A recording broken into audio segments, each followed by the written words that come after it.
Hi, I'm Donnie Ahasunietis, 4 Division World Champion. Please subscribe, Suntok Pilipinas. Isa sa mga Pinoy boxing stars ng Pilipinas ngayon, ang former WBC Featherweight Champion na si Mark Magnifico Magsayo ay napapabalitang lalaban ngayong Marso kontra sa former Unified Super Bantamweight Champion na si The Heartbreaker Brandon Figueroa. Isang American fighter na may 23 wins, isang talo, isang draw at 18 sa kanyang mga panalo ay via knockouts. Ang 26 anyos na si Figueroa ay may stance na orthodox at may height na 5'8" na may mahabang reach na 7'2.5".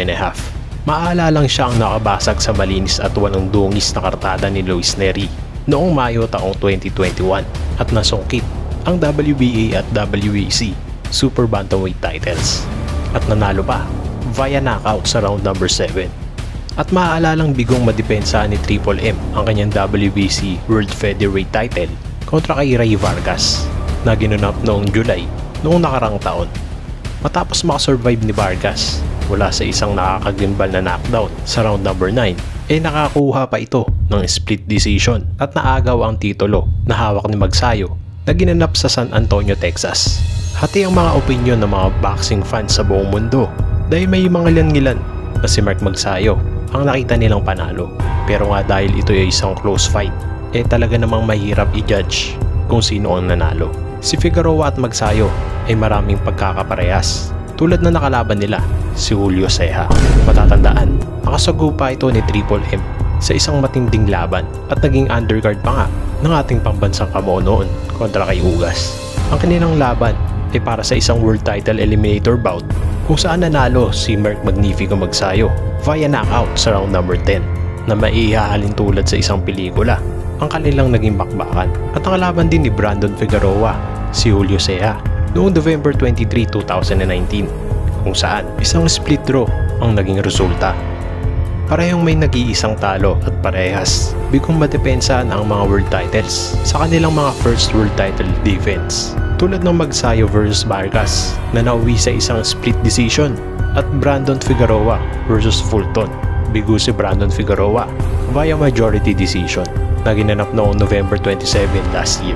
Isang magandang bakbakan kung magkakataon at malaking oportunidad ito para sa ating kababayan na si Mark Magsayo na ibalik ang magandang boxing career na naumpisahan niya magmula nung lumipad papuntang Amerika. Kaya kung matutuloy ito, isang magandang matchup ito at sino kaya ang mananaig. Kaya ating silipin ang mga estilong dala nila pagdating sa ibabaw ng lona. Ating balikan at sariwain ang kanilang mga hindi malilimutang knockout wins sa kanilang boxing career. Ang unang bakbakan na ito ay kontra kay Eric Destroyer ng Indonesia.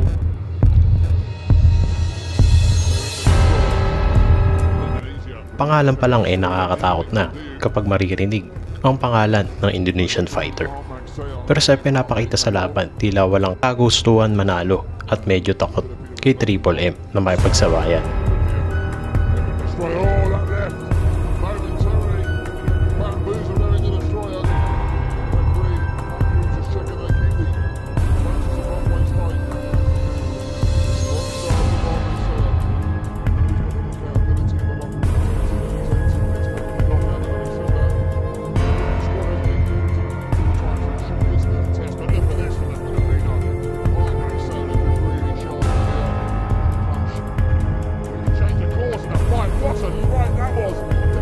Kitang-kita kung gaano kaingat si Eric Destroyer na matamaan ng mga matatalim na tira ni Mark Magnifico Magsayo.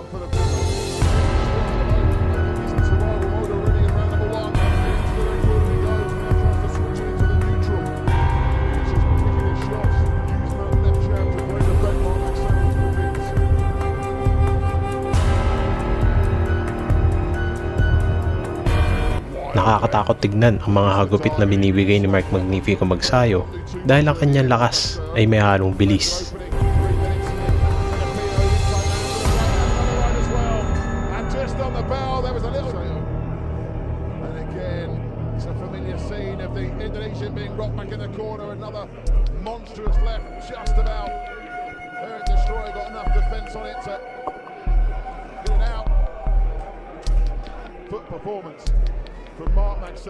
Ang mga left hook na binibitawan ni Mark Magnifico Magsayo talaga namang lumalagotok sa tuwing ito'y tumatama.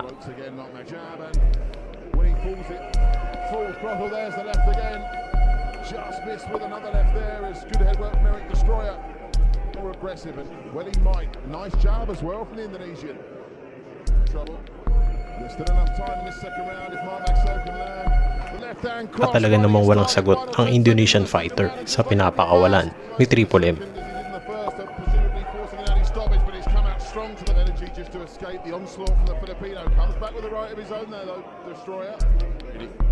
You can see this isn't one of those cards they just cobbled together. Everyone here is in prime shape. Been some great matches, some great victories. Oh, Eric Destroyer. At dito mararamdaman na anytime pwede nang bumagsak ang Indonesian fighter. Oh, big to the body again. Dahil sa kakulangan ng mga atake at tila takot na takot magbato ng mga power shots. Mark Maxo with a right that just clipped the top of the hair of Eric Destroyer. Final 10 seconds.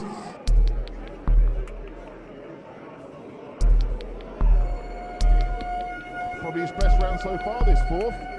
Now the left jab. Mark Maxo just trying to reset here. He's not had a flurry in this round like he's had in the previous three that conclusively gives him the round. At maya-maya pa. The judges, I'm sure. Still plenty of time though in this fourth round.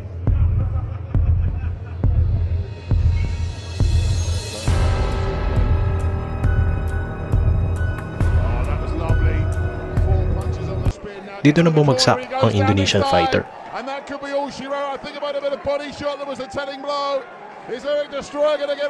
At hindi na nga tumayo matapos makatikim ng malulutong na 1-2 combinations galing kay Mark Magnifico Magsayo.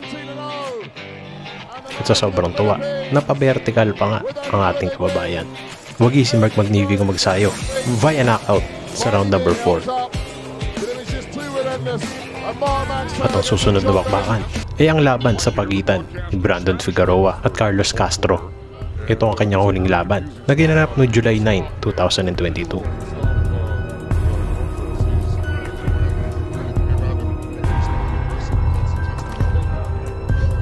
Sa pagpasok pa lang ng laban, tila naging mukhang main event ang kanilang laban. Tila uhaw na uhaw ang dalawa at gusto nang tapusin ang bakbakan.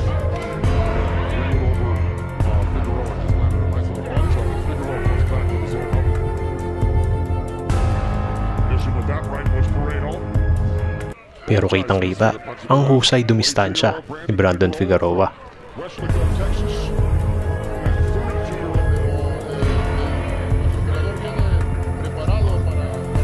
Pero mas naging kapansin-pansin ang mga birada pag nasa loob dahil pasok na pasok ang mga uppercuts at right hooks, pati na rin ang mga combinations ni Brandon Figueroa.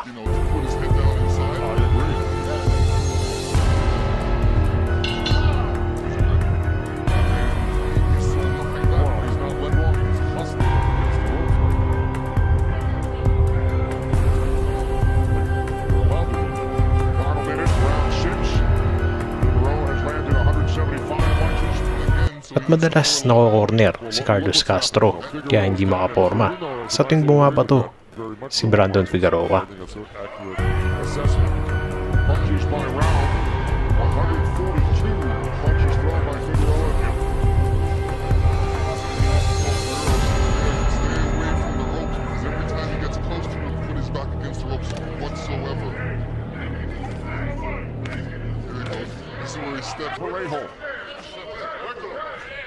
Kung ating mapapansin, talagang walang humpay o matake si Brandon Figueroa. Kaya may imagine natin kung gaano kaganda ang kanilang magiging laban kapag natuloy ang Magsayo versus Figueroa. At dito na nga tinatamaan ng mga power shots si Carlos Castro at nararamdaman na natin na anytime babagsak na ito.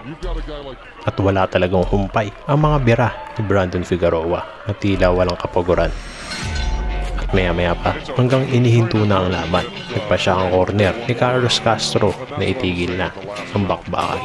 Dito nagwagi si Brandon Figueroa via TKO